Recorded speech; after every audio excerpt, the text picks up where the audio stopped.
Bonjour. Aujourd'hui, saumon fumé au gingembre et au citron vert. Très frais, très exotique. Alors cette recette peut vous servir soit en entrée, avec une jolie présentation individuelle par exemple dans chaque assiette, soit pour des petits apéritifs et à ce moment-là vous le mettez dans des petites verrines.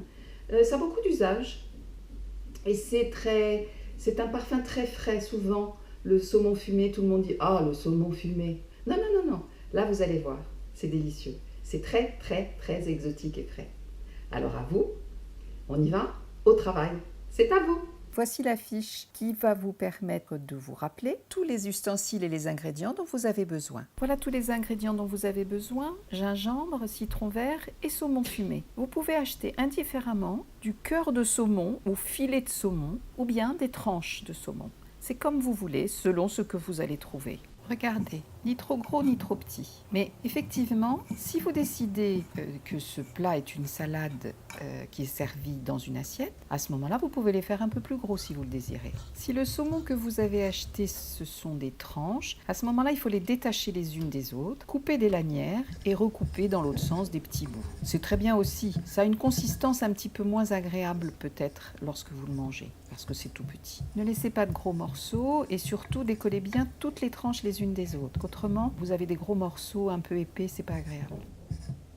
Ensuite, vous épluchez votre morceau de gingembre. L'épluchure est assez épaisse parce qu'il faut enlever la partie un peu dure du bord. Plus elle va être fraîche, moins il y aura de dur. Mais bon, ça, c'est selon ce que vous allez trouver. Vous rincez votre morceau de gingembre et ensuite vous le râpez. Alors il faut y aller, c'est un petit peu long, c'est pas très facile. L'important, c'est de récupérer aussi bien le jus qui va se former que la pulpe. Vous voyez toute la pulpe qui est en dessous de la râpe. Et ensuite, vous allez essayer au maximum de récupérer celle qui se coince avec les petits pics.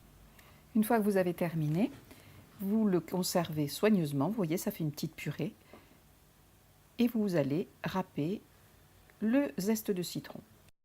Vous rincez le citron vert, vous l'essuyez soigneusement pour que le zeste se fasse facilement, parce qu'autrement ça colle. Vous râpez bien en tournant votre citron au fur et à mesure afin de prendre que le zeste et pas le blanc, parce que ce qui est parfumé, c'est le zeste. C'est là où se trouvent les mini-capsules d'essence, de goût. Le zeste de citron vert est quelque chose de très très très fin. C'est pas pareil que quand vous utilisez les citrons jaunes. Vous avez terminé le zeste de citron, vous allez presser le citron vert pour en extraire le jus et comme cela, vous aurez terminé tous les éléments qui vont constituer votre salade. Donc là, je reprends les 3 éléments, les cubes de saumon, le zeste de citron et la pulpe de gingembre. Vous allez tout mettre dans le même saladier. Le gingembre, n'en mettez que la moitié finalement, parce que ça pique. Donc lorsque vous goûterez votre salade, vous déciderez si vous mettez le reste que vous avez râpé. Il est exact que vous avez vu des poches très grosses d'éléments. C'est parce que ce jour-là, j'avais une très très grosse salade à faire. Vous rajoutez le jus de citron et vous gardez le sel et le poivre à côté de vous. Vous allez tout mélanger en même temps et ce n'est qu'une fois tout mélangé que vous déciderez si vous allez rajouter du sel ou du poivre. Mélangez délicatement parce qu'il ne faut pas que les morceaux s'écrasent. La raison pour laquelle je vous ai dit que vous rajouterez le sel et le poivre en dernier, c'est parce que le gingembre ça pique un peu et le saumon que vous avez acheté est peut-être un petit peu trop salé. Donc attendez d'avoir tout mélangé pour décider ce que vous rajouterez. Une fois que vous avez tout bien mélangé, regardez s'il ne reste pas des petits paquets de gingembre. Il faut bien les détacher parce qu'autrement, avec une bouchée, on tombe dessus et si ça pique trop, c'est pas agréable. Voilà, votre salade est bien remuée. Vous allez pouvoir la présenter joliment dans un saladier ou alors peut-être dans des petites verrines.